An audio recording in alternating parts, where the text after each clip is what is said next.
All right, well, welcome. My name's Jeffrey Weidlinger, and I'm the director of the Raoul Wallenberg Institute here at the University of Michigan. This institute is named in honor of Raoul Wallenberg, a Michigan graduate from the class of 1935 who led the most successful rescue operation of Jews during the Holocaust and saved the lives of thousands of Hungarian Jews by issuing protective passports and sheltering families from deportation in safe houses throughout Budapest.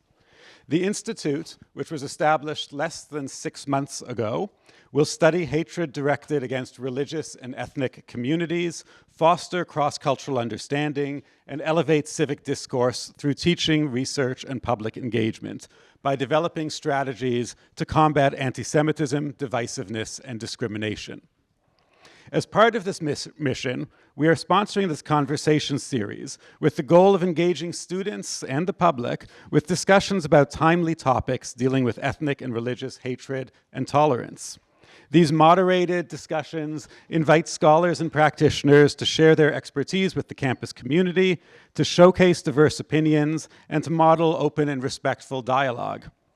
Today's discussion, What are the Driving Forces of Hatred?, will highlight the connecting threads between all forms of ethno-religious hatred and examine the prospects for overcoming differences in pursuit of inclusive, multiracial, and multicultural democracy.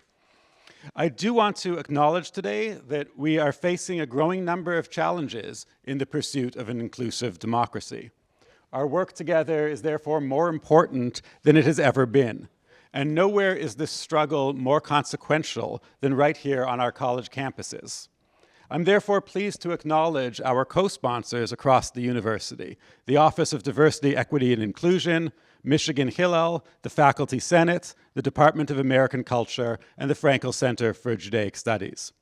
Universities, and particularly public institutions like our own, have unique roles to fulfill, not only in educating and empowering the next generation, but also in serving as a marketplace of ideas where diverse viewpoints and perspectives can be freely expressed, evaluated, and critiqued. In facilitating this type of discussion, we can unite as a community in the pursuit of knowledge and a better world. I'll take this opportunity, therefore, to remind you all that the university's deep commitment to freedom of expression does not extend to the right to substantially disrupt or interfere with the lawful speech of others. You all have index cards available, and if not, our managing director, Miriam Mora, will be circulating at some point over there with index cards. And we encourage you to put your questions or comments on those cards, which we'll collect in about half an hour to guide the last segment of our discussion. Before introducing our panelists, I want to announce that Wajahat Ali, who was supposed to join us tonight, canceled yesterday afternoon. His perspective and viewpoints will be missed in this conversation. I really would have liked to have had him here, but unfortunately, he's not here, so we'll have the discussion with the three of us. We are fortunate, though, to have with us this afternoon 2 guests who have dedicated themselves to the type of coalition building and civil rights action that can lead to the better world I hope we all imagine is possible. First, to my right is Eric Ward. Eric is a nationally recognized civil rights leader, strategist, and storyteller whose work bridges grassroots activism, governance, philanthropy, and pop culture. As Executive Vice President of Race Forward, he leads efforts to dismantle systemic racism and advance inclusive democracy. With nearly 4 decades of leadership, Eric is known for addressing the intersections of authoritarianism, hate violence, and community resilience with clarity and innovation. And to my left, we welcome Amy Spitalnik, who is the CEO of the Jewish Council for Public Affairs, the national convener of Jewish coalitions working across communities to build a just and inclusive American democracy. She previously served as executive director of Integrity First for America, which won its groundbreaking lawsuit against the neo-Nazis, white supremacists, and hate groups responsible for the Charlottesville violence. A nationally recognized expert on countering anti-Semitism, hate, and anti-democratic extremism, Amy also serves on the advisory boards of the Tree of Life, Bedrock, and the Polarization and Extremism Research and Innovation Lab at American University. So with that, let me begin our conversation by turning it over to our distinguished guests. by asking you both, just as an introduction, to introduce yourselves and to tell us a little bit about your involvement in the movement to create a more inclusive democracy. And maybe we'll start with Eric. I'm going to go first. Good evening, everyone. It's a pleasure to be here with you. Again, my name is Eric Ward, Executive Vice President of Race Forward and a Senior Fellow at the Southern Poverty Law Center. I have to do this briefly. I grew up Baptist. Brief is kind of a contradiction, but I'm going to lean into this moment. I grew up in Los Angeles. I'm the third of 7 generations of Black Los Angeles in West LA. I grew up in California during a period of desegregation of the public schools, which actually doesn't happen until very late. We are bused across town to Black and Latino kids across town. Now, being bused in Long Beach, California, meant being given a city bus pass where you had to then walk to a school. And on those blocks walking to school, right, we were on the receiving end of racist intimidation and harassment, people driving by in their cars, shouting out racial epithets, making threats, revving their engines. Now, we were 7th and 8th graders, right, on our way to and from school. These were not other students doing this. These were full-grown adults intimidating us. And it happened so much and so quickly, it was normalized, right? We were also 7th and 8th graders, and you may remember what it was like to be in 7th and 8th grade, but if you don't, one of the things is you did not want to stand out in 7th and 8th grade, nor did you want your parents showing up at school when you were in 7th and 8th grade. So we just absorbed what was happening around us. That had a big impact, and so did desegregation. There were good pieces to it, but there were also real challenges. And ultimately, it was not going to be the thing that brought us together as young people. What ultimately brought us together was something new, something called punk rock and hip hop. And I'm going to tell you, in 1978, 79, we didn't know the difference between the two. It just wasn't Lionel Richie, right? And it wasn't Captain and Tennille. And a lot of us, right, on campus kind of bonded to this new music scene that we loved. And it became a competing identity around the division of racism that was happening in our society. We yet didn't understand systemic racism. It is that time in that music scene in Southern California that had a huge impact. That scene came under attack by folks who were hardcore racist, who sought to kind of disrupt the music scene. And many of us were left with a choice. What do we do? Do we abandon this one thing that we love and brings us together, right? Or do we fight for it? And so we fought for it in the best ways we could. Eventually, I moved to the Pacific Northwest in the early 90s. When I moved there, preceding me was another Southern Californian by the name of Richard Butler. He was a retired engineer, World War II vet. He didn't go to Oregon like I did. He went to Northern Idaho. In Northern Idaho, he started a new church, and he named it the Church of Jesus Christ Christian Aryan Nations. And it taught 3 things. The first was that Jews are the literal children of Satan, literal. The second was that people of color, black folks, were chattel, meaning humans without souls. And the third was that white Northern Europeans were actually the true children of Israel, and that the United States was to be the coming together of that kingdom.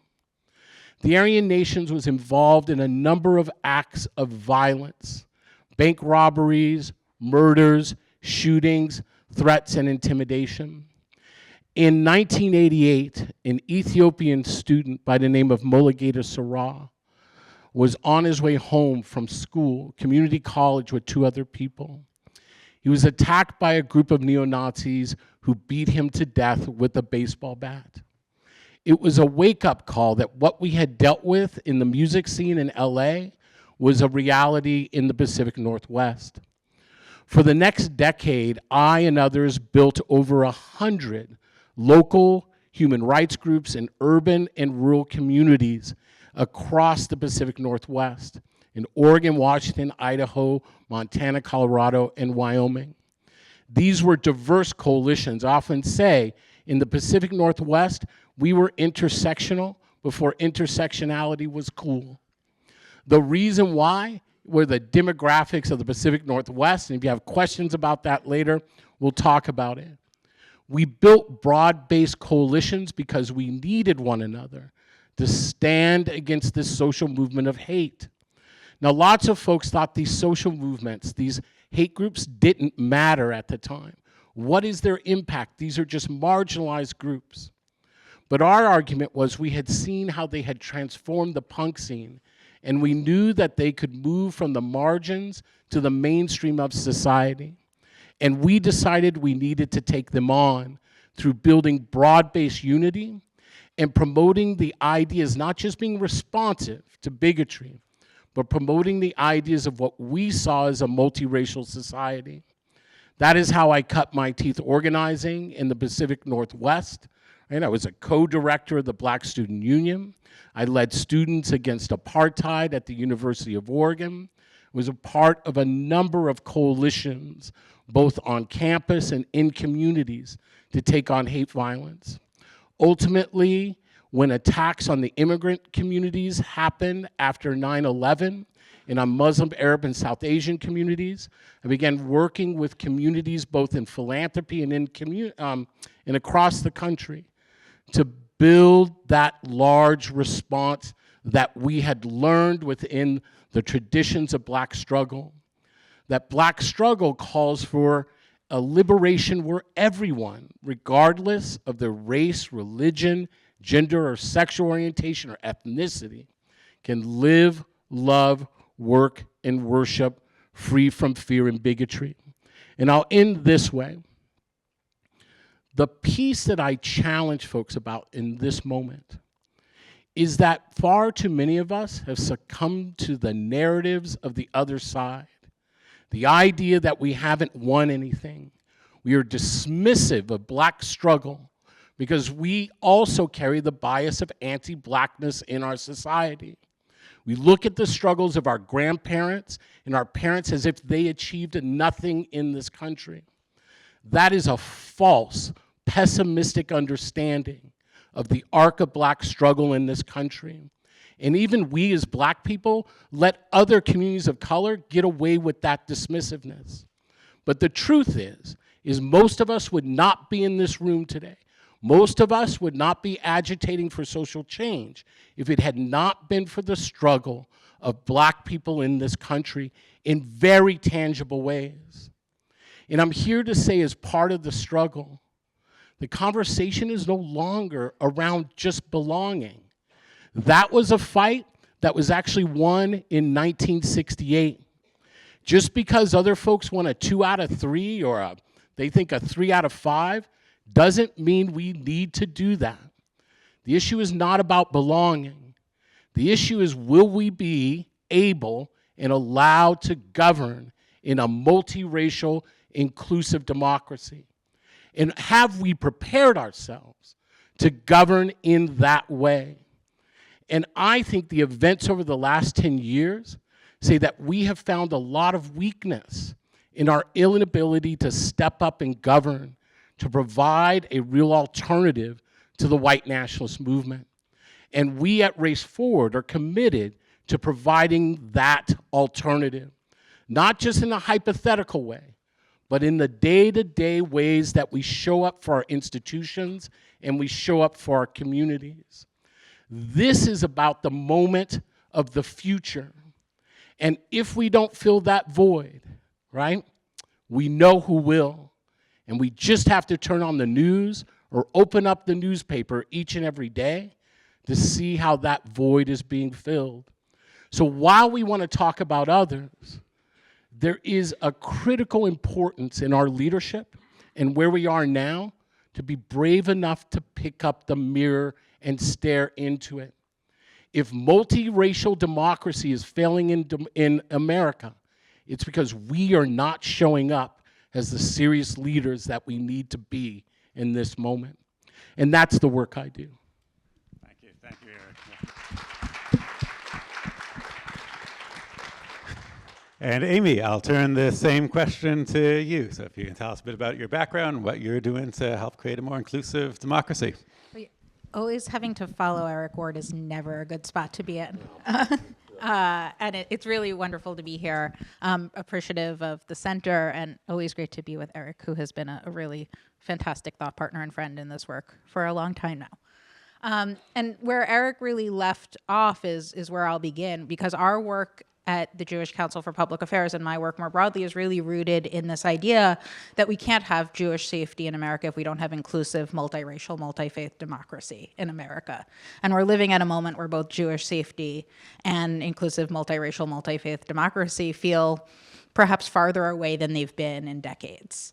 I'm the granddaughter of Holocaust survivors. They escaped, or rather, they survived at a time when the rest of their families did not. They survived thanks to both their own bravery, the courage of non-Jews who hid them in their homes and underneath their porches as the Nazis killed my grandmother's sisters down the road. And they reconnected in a displaced persons camp and came to New York in hopes of finding a place where their family could live without the fears that they grew up with. And it was their stories that really shaped my understanding of the world in many ways, but I was also fortunate to be a Jewish woman growing up in New York in the 80s and 90s, at a time when the reality that my grandparents faced felt farther away than ever. And I remember feeling deeply fortunate and lucky for most of my life, well into my adult life, that I was here in America at this specific moment, and that what my grandparents had survived, I wouldn't have to worry about, my kids wouldn't have to worry about. And while I don't think we're back to the 1920s or the 1930s, over the last decade, we've seen sort of a shattering of that worldview. What felt impossible not that long ago, what has felt fringe and extreme, has now moved into the mainstream of our political discourse and of our society.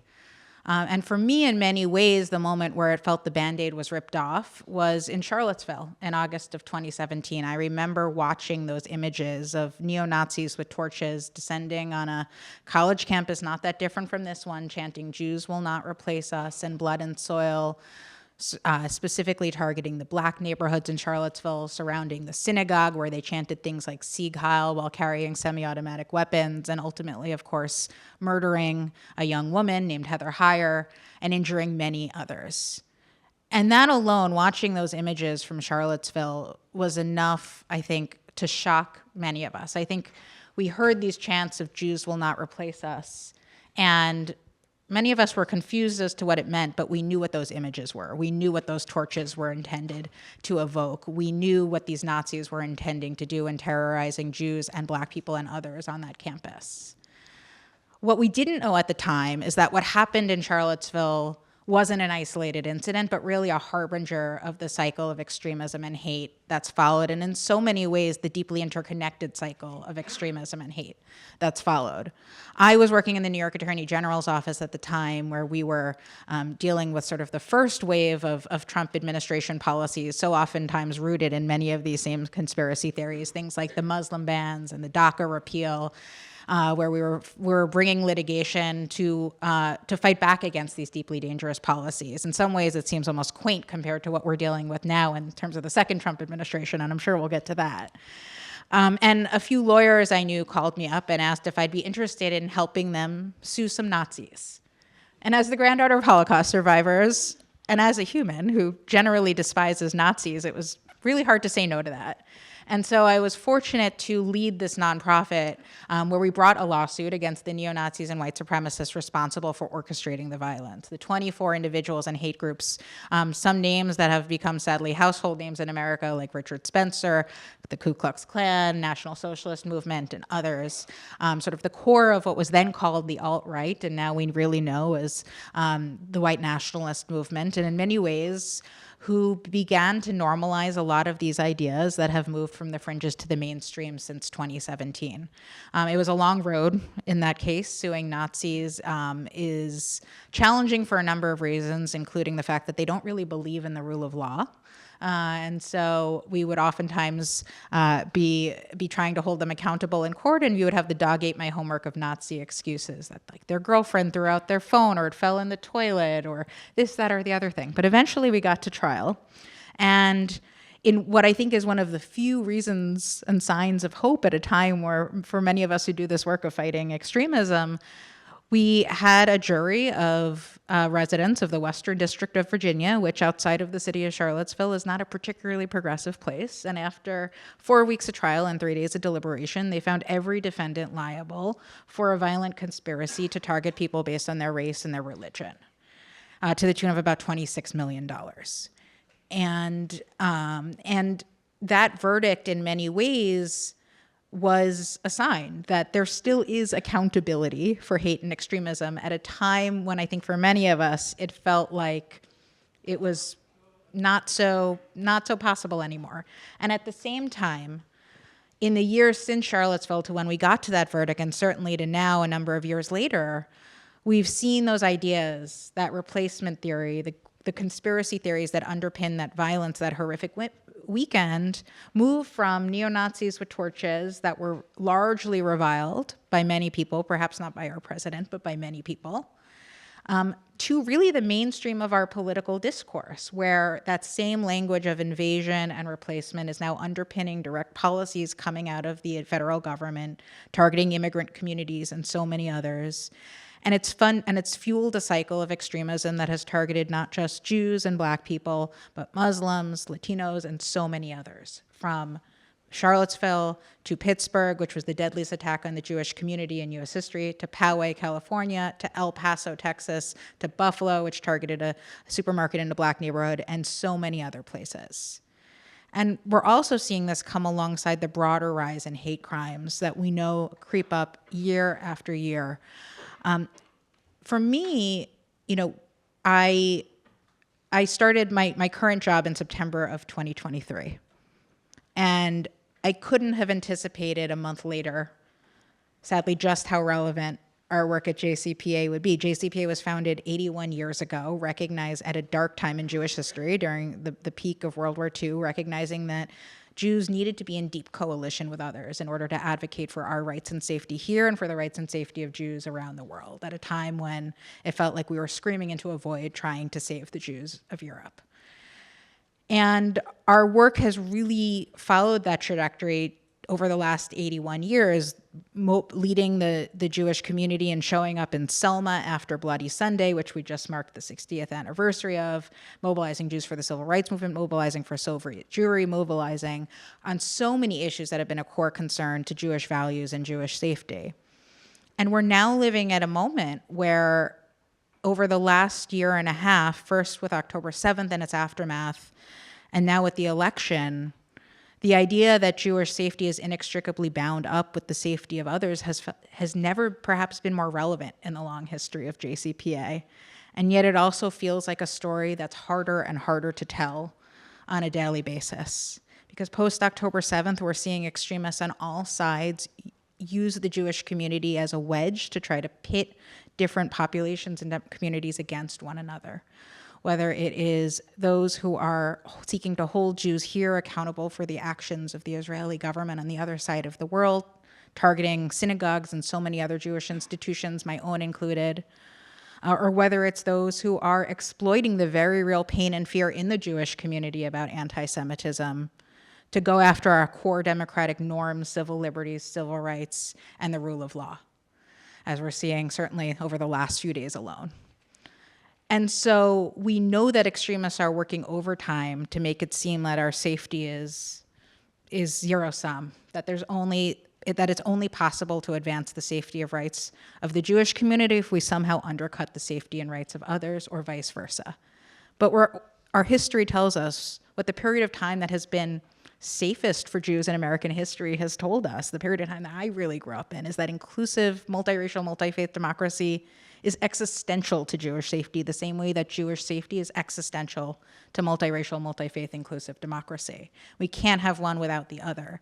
And it's this framework that governs the work that we do at JCPA, mobilizing the Jewish community to show up at this moment and working in deep coalition with others in the civil rights, labor, other spaces to make sure that Jews and all Americans are fundamentally protected and that there is a deep understanding that none of us are safe unless all of us are safe. And certainly what we saw in Charlottesville in 2017, for me, ripped that Band-Aid off in terms of that understanding, but it's always been inherent in the DNA of this country, and it's always been inherent in what JCPA has done for 81 years and in the long, long arc of anti-Semitism, racism, and other forms of hate that predate it.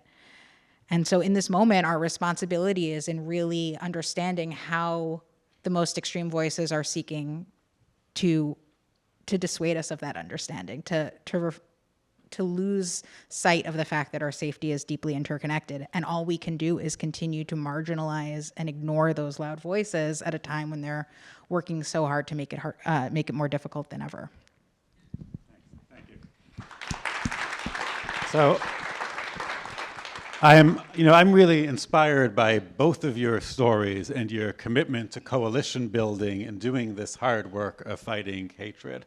And I want to turn really to the topic of the actual event that we have, which is what are the driving forces of hatred, what are the roots of hatred.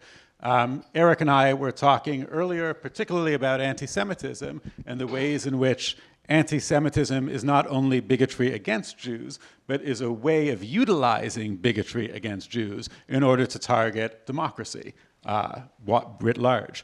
But yeah, so and I think that's in many ways also part of what you were saying before, Amy. So I want to turn to really ask you what the driving forces of hatred are as you see it, and you can answer that broad question however you want. But I'll start with you again, Eric. And I'm looking at the clock, and Amy, I wish we were asking each other questions right now, but we will later. This is an important question. Before I go there, though, I got to ask a question. How many people have attended a white nationalist far-right meeting? Like, raise your hand. How many have attended 5 of those meetings? Keep your hand up if you have. I'm going to keep my hand up because I have. How many have attended 20, 25, 30? Okay? You can ask me later in the question and answers how I was able to attend that many meetings. But I think as I break this down, it's going to become apparent to you. I spent a lot of time in the 90s and the early 2000s attending far-right meetings, right? Meetings that were Islamophobic, anti-Semitic, racist, attacks on the,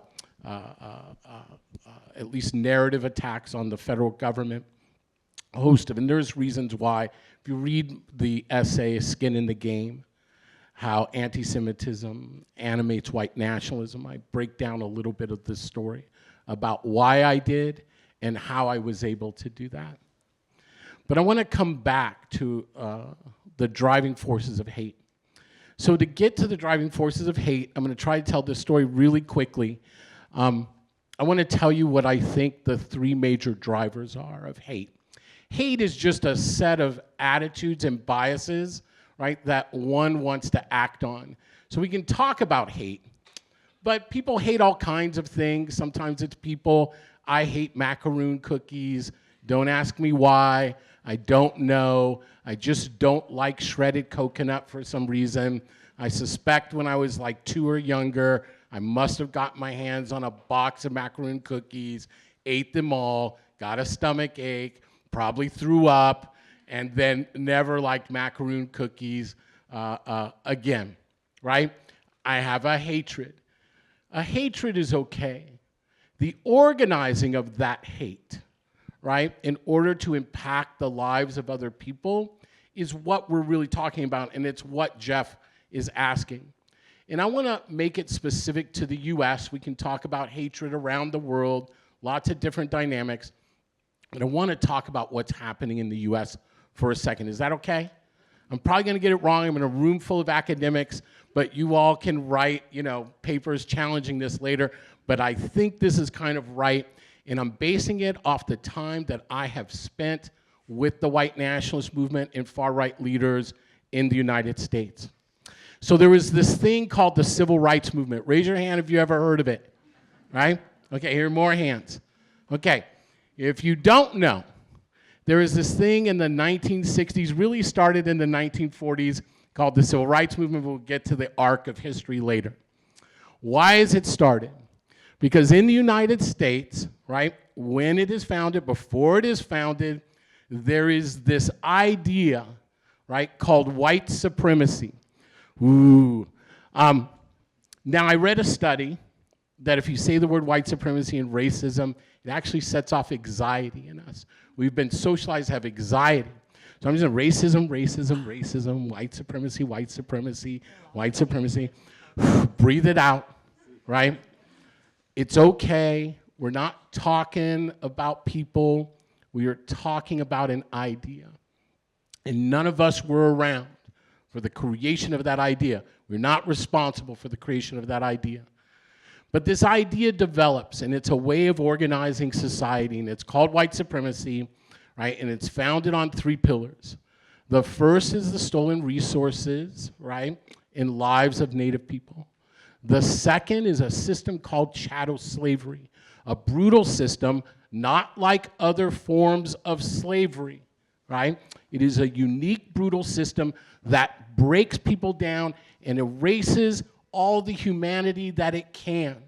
It is a system where those who are held, those human beings held in chattel slavery, were only supposed to survive between 3 and 7 years, right?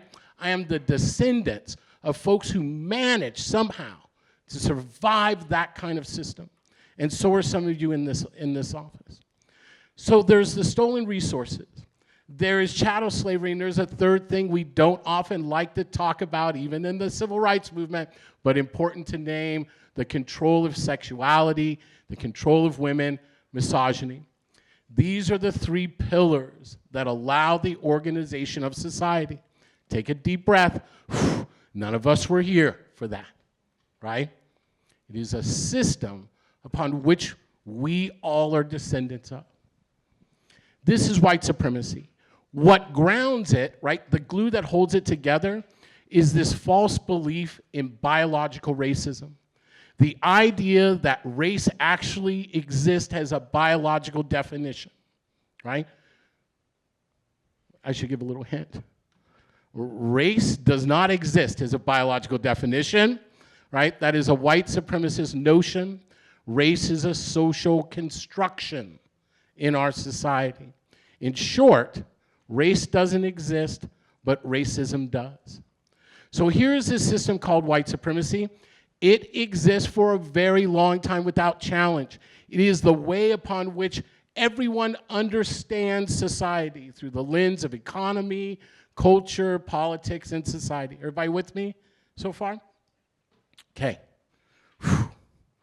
Then, Jeff, in the 1940s, but we're going to call it the 1960s, along comes this thing called the Civil Rights Movement. I like to tease. Maybe you heard of it. You heard of this woman named Rosa Parks, right? She was this black woman. And as I was told, like in elementary school, one day this black woman was tired.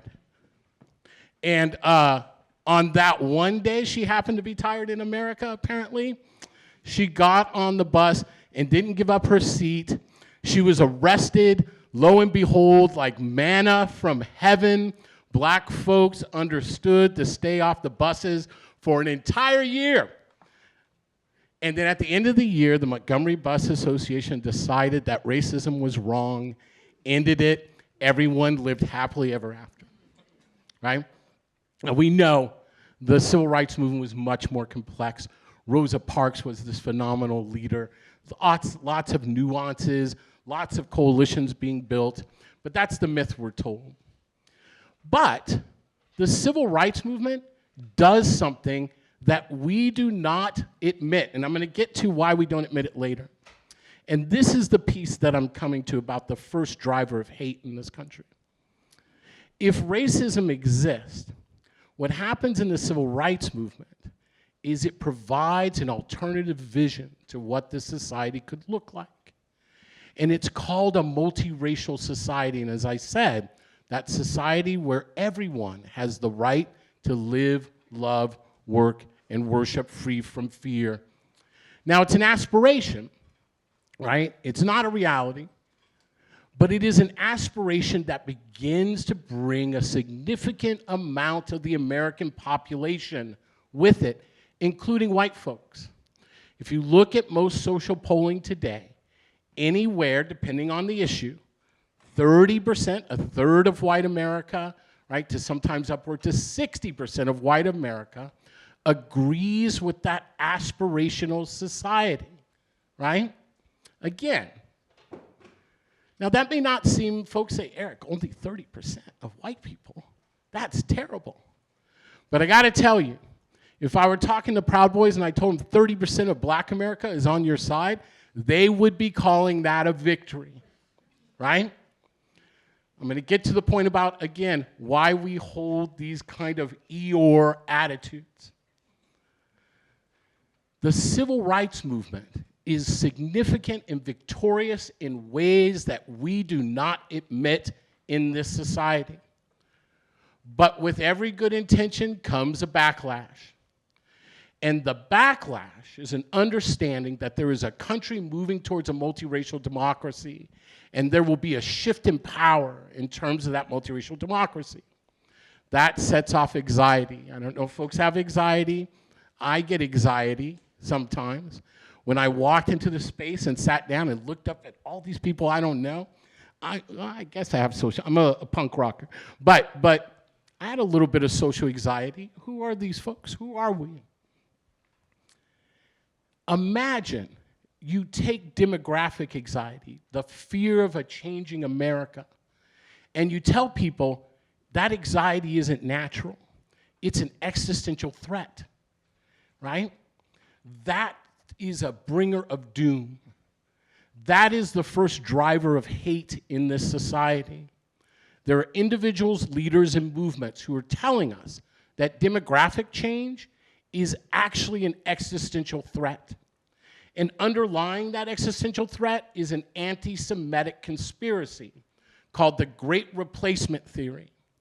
But the Great Replacement Theory used to be called the Protocols of the Learned Elders of Zion, a narrative, an anti-Semitic narrative created in Europe in the early 1900s that purports to tell this story of Jewish elders and rabbis gathering in a cemetery at midnight to plot the destruction of European Christendom through the control of finance, through the control of culture, blah, blah, blah, blah, blah.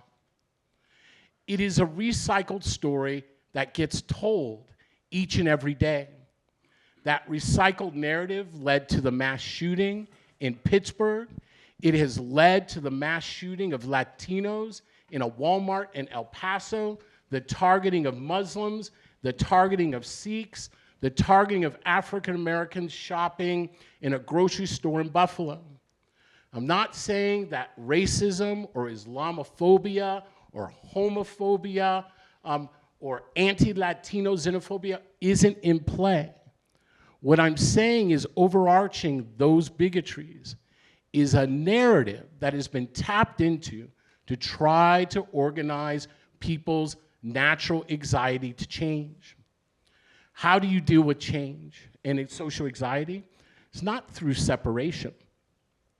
And I'll liken it to another allegory. I don't know if folks have a fear of flying. I have a friend who's a great organizer. He's been organizing for like 35 years, and he gets on planes. This guy has a deep fear of flying. He's the most courageous person I know, because who gets on a plane when you are afraid of like white knuckle? I've flown with him. White knuckle, right? I've had bruises in my arms from sitting next to him on flights, right?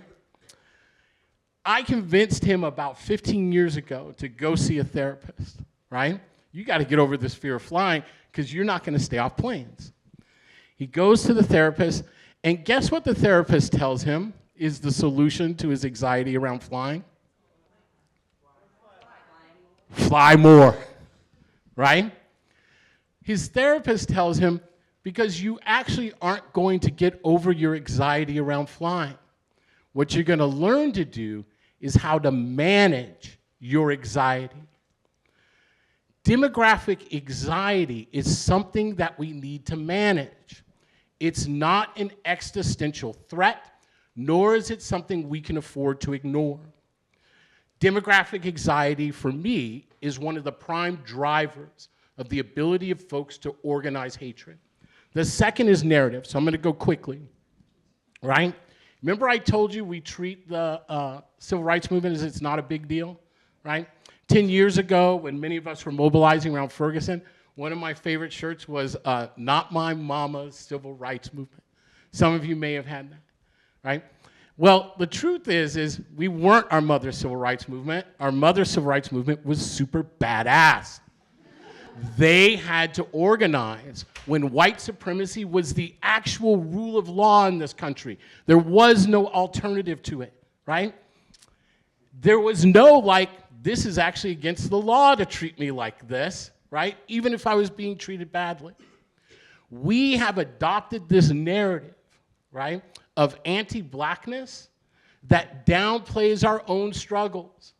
I've actually heard folks try to argue with me that life was better before segregation ended, right? Black folks telling me our communities were stronger and more vibrant. That is a myth and an incomplete story, and not altogether different from the white nationalist narrative, right, that black people were happier in slavery. And we do not see how these narratives are invading our own understanding of our own struggles for social change. The third piece, after demographic anxiety and after narrative, is the inability to manage our own intercommunal conflicts between communities. Whether we're talking about Muslims and Jews, whether we're talking about blacks and immigrants, right? Whether we're talking about the trans community, right, and the Muslim community, however you want to slice it. Our inability to manage those tensions and find a way forward prevent us from providing an alternative to the idea of make America great again. So we can talk about democracy, we can talk about freedom, we can talk about liberation, but folks don't know what that means because we have not stepped into our governance. So if you want to know what the drivers of hate are, it is our inability to manage demographic anxiety. It is our inability to inoculate ourselves from the narratives of others that downplay our own power and the impacts that we have had on our society. For folks who say, let America fall, that's easy to say because you didn't have to build it, right? You didn't fight and die to create an amendment that is a cornerstone of the civil rights inclusion, right, that ended anti-Semitism and other forms of bigotry and immigration in this country. It is disavowing the actual power of the civil rights struggle in this country because, like white folks, we think black people have no value. Now, we'll argue that it's a different reason. We think this or saying this for a different reason, but the outcome is the same. The third is taking the management of a multiracial society seriously. If we look like chaos, people will pick what they think is more stable, even if it is more dangerous. And those are the drivers of hate in American society, in my opinion. Thanks, Eric. Let me ask Amy the same question and see where you go with that. Yeah, well, we'll certainly agree with what Eric has laid out. I think, perhaps I'll focus on sort of particularly right now, right? The last year and a half has been deeply painful for anyone who is doing this work because we've seen first October 7th and its aftermath, and then we've seen a very divisive election and its aftermath intentionally make it that much harder for us to manage the multiracial society in the way that Eric describes. And so for me, the starting point for so much of this, and you know, we put out this report from JCPA last year on the intersections of anti-Semitism and democracy, and Eric began to speak about this. When you think about anti-Semitism, it's easy to understand it as a form of basic prejudice or hate, right? Hating Jews because of who we are, what we look like, how we pray or we don't pray, what we eat or don't eat, right? Anything like that. But ultimately, anti-Semitism also operates in this unique way, in that it's this pernicious, insidious conspiracy theory rooted in tropes and lies about Jewish control and power. And that's why, as Eric described, it's so inextricably linked as this animating fuel and force behind so many other forms of hate. And it's impossible to separate them at a time when, again, our communities are being pitted against one another and told that we can only combat one form of hate while taking away from another community. And this conspiracy theory is manifesting in a number of forms. We've talked about what it looks like on the right. This fringe idea of Jews will not replace us moving wholly into the mainstream of our politics in the form of replacement and invasion language. Very specific language that we've seen underpinning policies targeting the immigrant community, the LGBTQ community, including the trans community. I testified before Congress a year and a half ago where Marjorie Taylor Greene told me that there was a trans invasion in this country and that abortion was the real white supremacy. If we think that these conspiracy theories are limited to any one community, we're fooling ourselves, right? We're seeing how this language and rhetoric, this fundamentally anti-Semitic, xenophobic, racist, misogynistic, and bigoted conspiracy theories are being used to advance and underpin a slew of not just dehumanizing rhetoric, but dangerous policies that are fundamentally undercutting our democracy and making all of us less safe. And it's moved again from the fringes to the mainstream.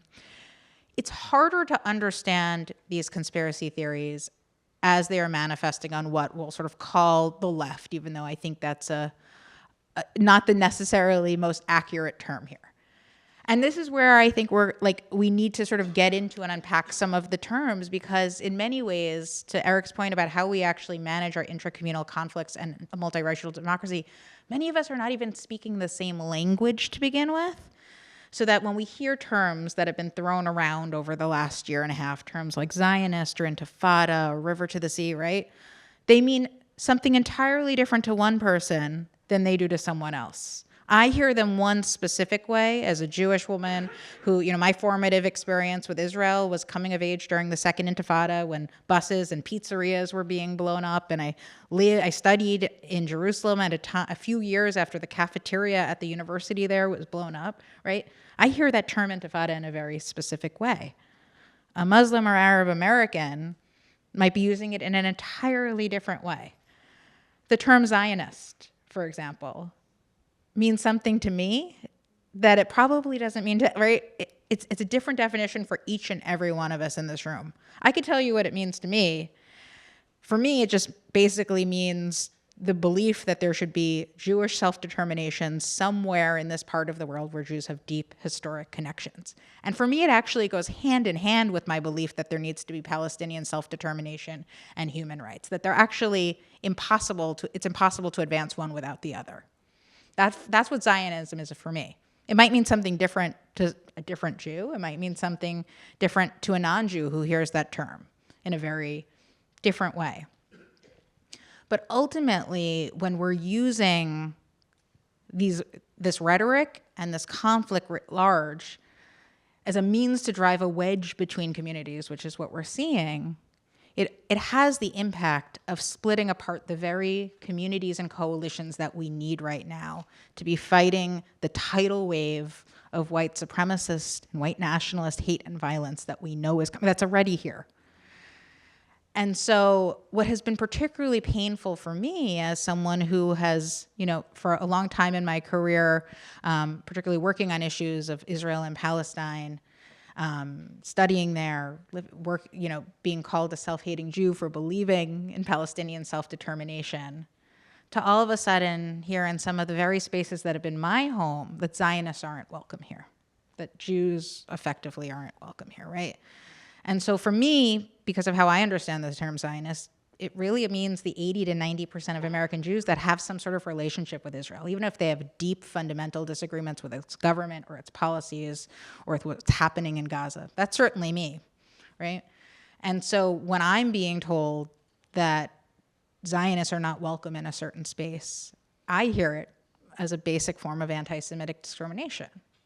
That might not be how it's intended.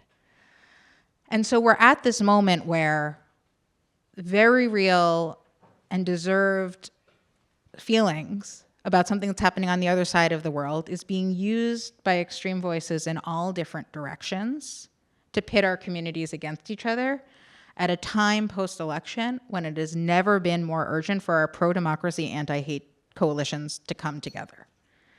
And so what do we do about this, right? For me, the only thing we can do is continue to quote Eric, to build the muscle to stay at the table. And I know that I've been told over and over again by people in my own community that we can't sit down across lines of difference, that there is no ability to sit down with people who have a fundamentally different viewpoint than I might on Israel and Gaza, who we disagree with, because we just can't. And I know that for many others, they're being told that they can't sit down with someone like me, who identifies as a progressive Zionist, who believes in the importance of Israel existing, even if I disagree with its government and its policies.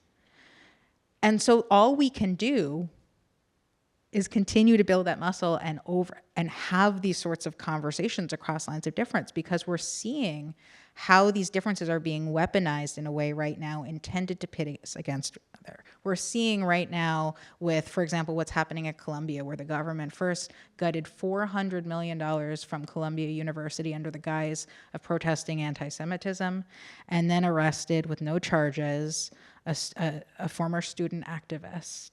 Still, 72 hours later, we have no idea what he's being charged with. And we're being told that it's one or the other. It's Jewish safety or civil liberties. When in fact we know, when anti-Semitism is being weaponized in this way to undercut democracy, civil liberties, and civil rights, it fundamentally makes all of us less safe, including Jews. And so the path forward is one that recognizes this deep interconnection, that recognizes for Jews that the only society in which we will ultimately truly be free is an inclusive democracy in which everyone's rights and safety is protected. And our fear and pain, as legitimate as it is, isn't weaponized to undermine any other community's rights and safety. And so too, that others fundamentally recognize how anti-Semitism is used as a tool and a threat to undercut our democracy and every other community's rights and safety, and that we're not going to have an inclusive democracy if we're not confronting the anti-Semitism that is inherently at the core of so much of this extremism.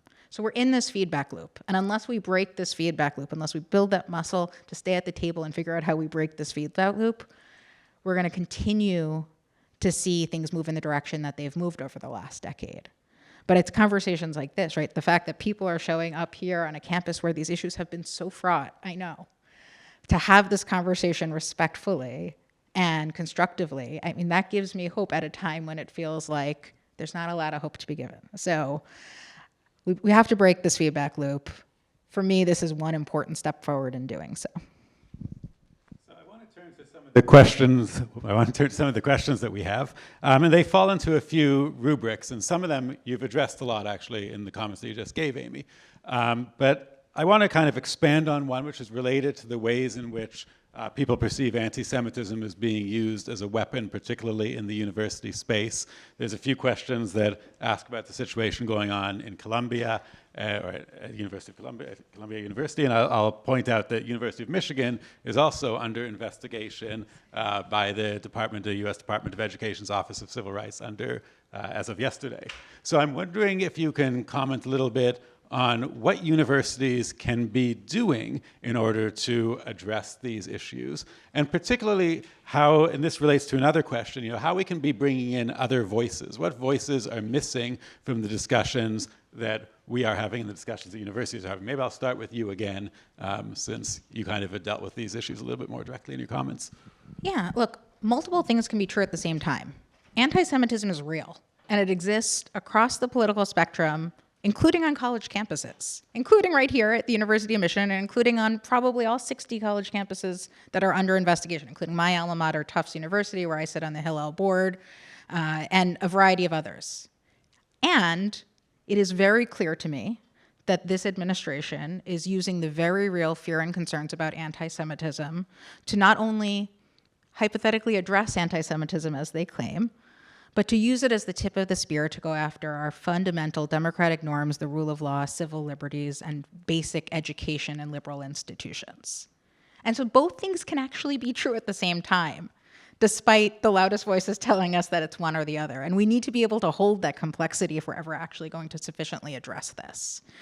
And so there's actually a lot that we can do. And I think if you told me maybe a year ago that things would be as they are on college campuses right now compared to where they were last spring, I might not have believed you, but I actually think we've seen a dramatic improvement in many ways, not everywhere. There are still very real, horrific incidents of anti-Semitism, as there are incidents of Islamophobia and anti-Arab hate happening on college campuses around this country. But we've seen particularly where universities have consistently enforced their codes of conduct across the board, no matter who is protesting or who is targeted, when you're consistently enforcing those codes of conduct, it levels the playing field and it makes it clear that there will be a single set of rules for everyone. And if people are fundamentally infringing on a student's basic right to live, to study at a university, they'll be held accountable. And if they're exercising their rights within the scope of the code of conduct and other protections that they have, they too will be protected. And so first and foremost, making sure that there is consistent enforcement of codes of conduct is so crucial. But it needs to go beyond what administrations themselves can do. It needs to actually trickle down into the sorts of conversations we're having here. Because our communities are still so incredibly segregated and siloed when it comes to understanding these forms of hate. And until we actually start building the sorts of inclusive tables where there's a deep understanding that as a Jew, I won't be safe unless we're also confronting racism, Islamophobia, misogyny, anti-LGBTQ hate, anti-immigrant bigotry, and other forms of hate, and how none of those communities will be safe unless we're confronting the anti-Semitism that so often fuels and animates that extremism, we're never actually going to move forward, right? We can enforce codes of conduct, we can enforce the law, and we absolutely should. Accountability matters. But ultimately, it's about building the democratic resiliency and the communal resiliency to the sorts of extremism that we know has become more and more pervasive and normalized. And so there's a lot administrators can do, but there's a lot that actually each and every one of us can do too. And I want to make sure that we are not sort of washing our hands of our own responsibilities here, because we all fundamentally have the ability to break down the silos that have really governed not just the last year and a half on these issues, but the broader narrative arc that we're talking about here. Eric, maybe I'll turn the question to you, but particularly maybe if you can focus on how to build alliances. The college campuses are right now very divisive spaces, and I think they're under threat like they've never been before, and it seems to me that we need to be uniting against the bigger threat.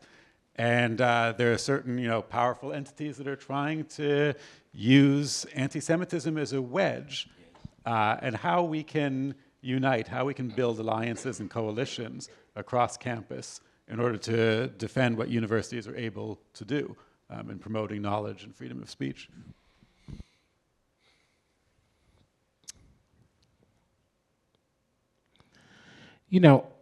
The first thing I want to say is anti-Semitism is a threat to the Jewish community, but anti-Semitism is also a threat to multiracial democracy. But so too can be how we choose to respond to the threat of anti-Semitism, right? I know rage, and I know how rage can lead me to respond. if we could stop for a second, I promise I'm going to give a tangible response here. But I want to set the stage for a second. Can we have an honest conversation for a second, right?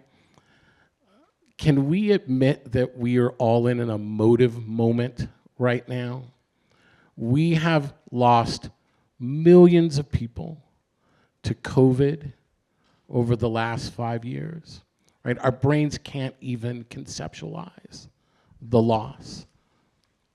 We have faced climate disasters almost in every point in the world, including our own, right, that have shaken us off of our anchors, whether we're talking about hurricanes, tornadoes, flooding, the loss of electricity. We have seen political destabilization, right, and violence on our campuses and the streets of America for nearly 8 years. We are watching a world that's on the brink of war. We don't like to say it because it's very scary, right? Can we just admit, right, that this causes an emotional response in all of us? And can we go a step further and be humble enough to say, I don't know about the rest of you, but I don't tend to do my most rational thinking when I am in an emotive state, right? I'm in my feelings, and I'm not saying it's bad to be in one's feelings. I'm just acknowledging that's typically not the time where I'm doing the best problem solving. If we can admit that, we can also admit that it sometimes makes us vulnerable to other folks who seek to exploit, right? When do we see exploitation? We see it in the midst of disaster. We see it in the midst of crisis. We see it in a moment where we don't feel our center or feel our anchor, feel alienated, right? The losses are significant. So what do we do in a moment like this? We don't often know what to do. But I can tell you what we don't do. We don't separate and run off alone. Anyone ever watch horror films? Right? Anyone know a horror film? I'm a big horror film buff. It's okay if you don't like horror films. But I bet you know this lesson about horror films, right? In the moment of crisis, what don't you do? You not say, I'm going to go over to the basement, I'll be right back. You don't run off alone. You stay together. I read this a paper several years ago about all the horror story cliches, right? Why did they do that? Why did this person just do that? Why are they arguing, right? And it turns out all those caricatures are exactly what we do in moments of disaster and panic. We actually do those very things. We run off, we separate, we argue, we get in fights, right? All those things. That's because we are in an emotive state of our feelings. So the first thing we can do is to recognize it and just make one commitment that we are going to stay in the room together. And I can tell you very simply, right? The alternative to that is you already know what the alternative to that is. We act like if there is some other solution out there that we can provide that doesn't come from us being together, and it's simply not true. So the first is practicing that muscle of staying in the room together. The second is something that I saw spray painted on a wall in Greece that said, when we cannot sympathize or empathize with the suffering of those we see ourselves in opposition with, we do not know true suffering ourselves. The idea that we cannot express empathy, even in a moment of opposition, does not allow us to build the coalitions that we need to build. And empathy in this moment, right, the narrative has framed it as a bad thing, a soft thing, right? Something that folks who have no power do. The truth is to empathize is the first step of courage. The third, if we're really talking about building coalition, we have to let go of the myth that it's gonna be everyone who wants to be part of that coalition. Stop worrying about everyone. I can tell you, right, in post 9/11, when Muslim Arabs and South Asians were being targeted in the Pacific Northwest, and then anyone who appeared to be Muslim Arab or South Asian was being targeted, I like to tell you everyone came together, but that's not true. Who came together were the folks who were disciplined to understand that our destinies are intertwined with one another. Didn't mean all of the other issues had gone away. What it meant is we understood that there was a moral line that we all needed to hold, that there was a rule of law that needed to be respected. And if we didn't show up for that, who would? The next, in coalition building in this moment, it will not happen without a deep understanding of both anti-Semitism and Islamophobia. I say that as a black person who lives in a society, right, where every year, folks probably don't know this, every year in this society, 85,000 plus black people die from excess deaths, disproportionate from the population.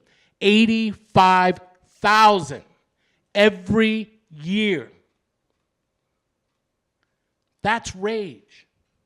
10 years after Ferguson, the number of police shootings of unarmed people has only increased every year in this country. You don't see me yelling at police officers. Does it mean I don't feel the rage? Yes, but that is not the solution. We have to choose in this moment not to be activists, not to be folks stuck in our feelings, but leaders that our communities need in a time of deep emotion. And that means not pandering. That is not going to be all of us, but we have to spend more energy trying to find one another across those lines of race, religion, gender, and sexual orientation. We need those folks who understand what it needs to be a leader. The last thing, I'll speak specifically to campuses. You have to stop allowing yourself to be used by proxy, right? You might be thinking you're having one fight, but I guarantee you there are other folks who are thinking that's a convenient fight to have another fight on top of, right? Folks who are coming on campus seeking to break up the cohesion of a campus are not folks who are seeking to help you. And I'm going to be straight honest about that. Folks who are trying to help you are folks who are telling you to lean into one another right now, who are telling you they know that's difficult. I used to get asked a question in the midst of the militia movement in the wake of Oklahoma City, right? I used to get asked this question, Eric, how are you going to organize communities to stop the bombings like this, the targeting of law enforcement, the targeting of federal officials, the targeting of people of color, of gays and lesbians? You know what my response was? If we don't have the courage to even sit in the room together, how will we build the strength to stop moments like that? We have to begin to build our own coalitions. And to do that takes real courage. It is about doing small, tangible things. And I'm going to end this way. I think about this moment a lot. And I have a lot to say about it. We're not going to get it all out tonight. But I will tell you this. This guy who comes out of a community where 85,000 people in this country die each year, right, in excess deaths, right, understands one thing. We are in a moment where anti-Semitic and Islamophobic hate crimes are at an all-time high. You don't have to use the ADL or CARES data because of whatever factionalism is going on. You can look at law enforcement data sets. You can look at other people's data sets. Hate crimes against Muslims, Arabs, and Jews is at an all-time high in this country and has been for the last year. The second thing is the Civil Rights Coalition, that bulwark against authoritarianism and racism, is completely shattered. People cannot even sit at the same table to talk about the protection of rights, voting rights. 3, intellectual and public space has shrunk, right? People getting fired, people being shunned, classrooms being disrupted. None of that is being done by the white nationalist movement. We did that to ourselves. If we don't like what this administration is about to do to education in this country, we have to be responsible enough to know that we actually helped grease the wheels to this. And if we don't stop sitting in our emotive state, we're going to open up the space for a lot more worse things. There should be demonstrations around this country. $1 billion could be cut from this university in terms of financial aid, the ability to help students, travel, research, you name it. That's one university of many. Folks should be in the streets, faculty, administrators, students, and parents. But we have created so much chaos that we cannot come together to defend ourselves in the very moment that we need. We have to reset the clock. I'm not here to judge people or to blame people. All I'm saying is recognize we are in an emotive moment and we are not doing our best thinking. And we need some leaders that are brave and courageous enough to step up and do that thinking for us right now. And we really need to do that. I promise you this. We sat with white nationalist leaders. They mean what they say, right? They see this as a very advantageous moment. If you talk to, anyone ever heard of David Duke, former Klansman, right? If you talk to David Duke right now, you know what he says? I have never been happier. I never thought I would see this moment in my lifetime. And what is that moment? That there are those who seek to turn the clock back on civil rights, and those who should naturally oppose it are in so much dissension that they do not even form a significant resistance to what's happening. And our communities are paying the real price of that. Coalition building is what is called for in this moment, and it takes real bravery to cross that line. It will not happen without understanding Islamophobia and anti-Semitism, and I mean really understanding it and being open to understanding it. And it will not happen if you all do not sit and stay at the table together. That's my answer. That's my truth. And you can take that to the bank. If you do not do that, you will see terrible things happen in this country, and it will reverberate around this world. Thanks. Those are very powerful words and very important words. We have about 8 minutes left, and I want to give one more question. There's a lot of good questions here, but I think we've actually covered most of the material in here. But one that we haven't talked about is a question that's come up, which is, it is a big one that you can't really answer in 8 minutes, let alone in 4 minutes each, but having to do with social media and the role that social media plays in spreading hatred, and also how we can use social media to counter that. So Amy, given that you have a social media post that was featured in the New York Times today, maybe I'll see if you can answer. Well, I mean, this is the $1 billion question, right? If I had the answer to this, I don't know, I'd be running Doge, or I'd be running Doge maybe, or something like that. So look, here's what I know. We talked about the Charlottesville lawsuit, right? The violence in Charlottesville was planned almost entirely online. And you can go to the Integrity First for America website, which we archived and is still there for the public and journalists and researchers to use, and look at all of the Discord and other social media chats in which they plan this violence, because we wanted it out there. Because what has happened is that in many ways social media is now the clan den of the 21st century, right? It used to be individuals in their specific geographic regions, the KKK and others, who would come together and terrorize Black communities and others. Now they're able to connect across the country and around the globe, descend on cities like Charlottesville, and inspire other extremists like those who have shot Jews in Pittsburgh and Latinos in El Paso and Black people in Buffalo and Muslims in Christchurch and so much else in a way that has far greater effects than I think any of these extremists could have hoped for a few decades ago. And so we need to be clear-eyed about that, and there's very specific policies we could talk about, right? We could talk about Section 230 reform and making sure that social media companies are held accountable to their own technical terms of service.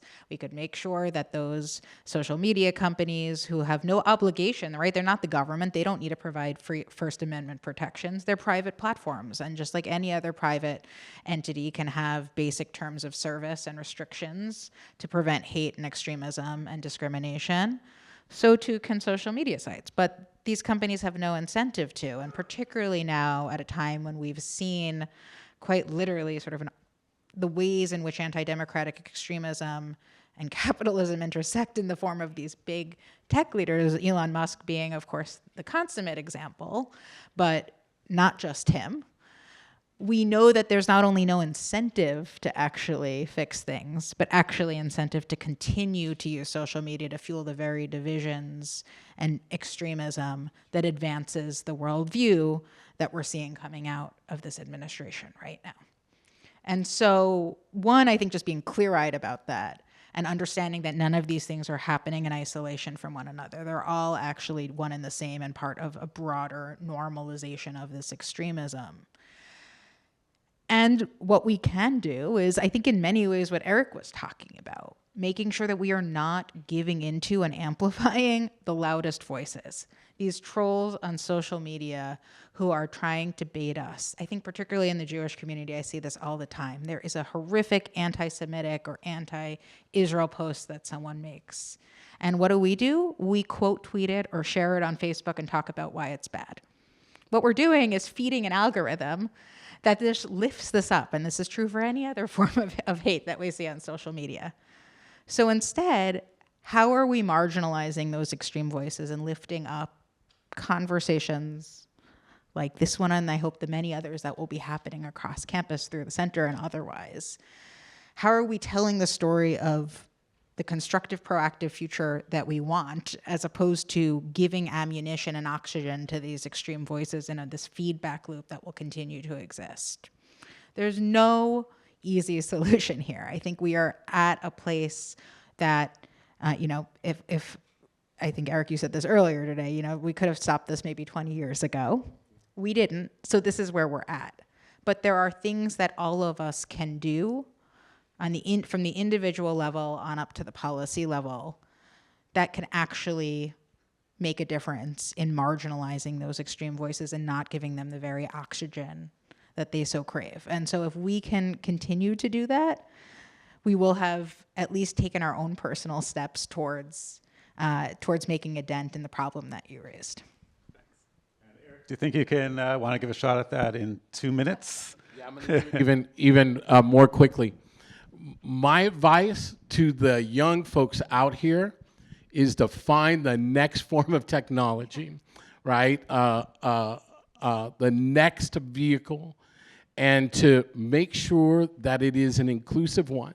The truth is we can spend our time trying to rein in this social media, these forms of social media, but we're not spending enough time thinking about what the next generation of social media is going to look like and making sure that we're preparing folks in terms of literacy, content, right, and the creators. We're simply not investing enough.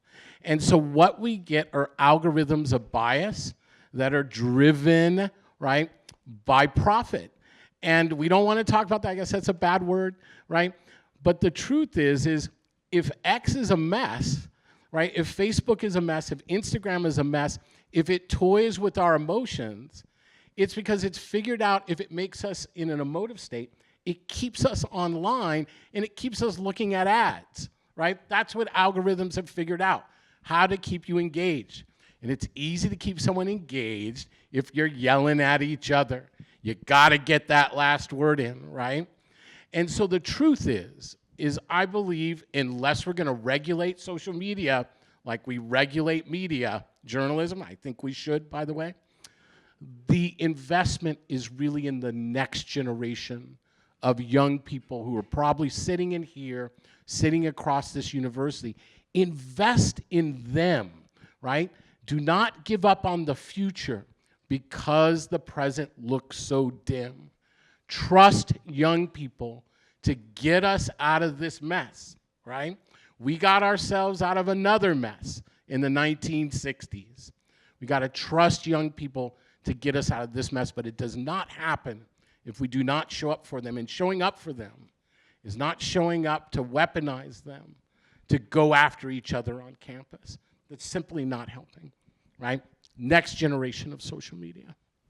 Thanks. All right, so before I ask you to join me in thanking the panelists, I just want to mention that a week from today, we will have our next conversation series, which will be on the topic of what is genocide, and that will feature our own Steve Ratner, Yuri Kaparulin, and Linda Kinsler, and that will be at 5 o'clock next Tuesday in Rackham Amphitheater. So again, please join me in thanking Eric Ward and Amy Spitalnik, and thank you all for coming.